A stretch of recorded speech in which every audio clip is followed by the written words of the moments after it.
হ্যাঁ পুরোই কি আর 27.5 মানে পুরোই কি ডিরেক্ট 27.5 কেটে ফেলবো ম্যাডাম?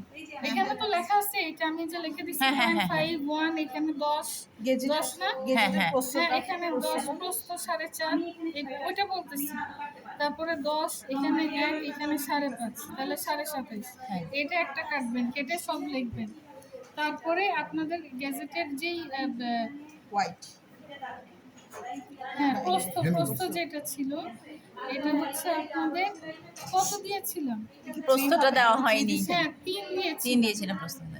3 দিলে তাহলে ওটা কি ফুল 3 না, এটা তো হ্যান্ডেলের।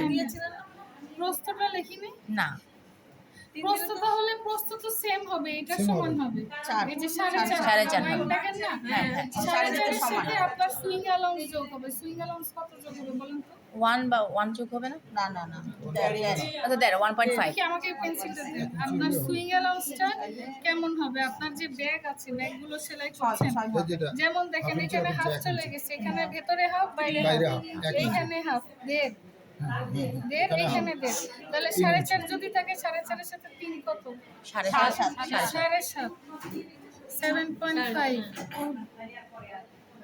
গেছে। হোয়াইট। ঠিক আছে হ্যাঁ, এটা প্রশ্ন। বুঝছেন হ্যাঁ, এই বুঝছি। ভাইও আছে বুঝছে আপনারা কাটেন আর হ্যান্ডেল কত আপনাদের বলছিলাম 12 ইঞ্চি হ্যান্ডেল একচল থাকবে তাহলে ভেতরে সেলাই দেড় যাবে এই পাশে সেলাই দেড় যাবে তাহলে কাটবেন কত দেড় কত 3 15 ইঞ্চি তাহলে 15 ইঞ্চি কাটবেন প্রস্থ 3 ইঞ্চি কাটবেন এক এই পাশে এক ওই পাশে আর হাফ ভেতরে ঠিক আছে ঠিক আছে। এটা কি ডাবল করতে হবে হ্যান্ডেলটা নাকি সিঙ্গেলই থাকবে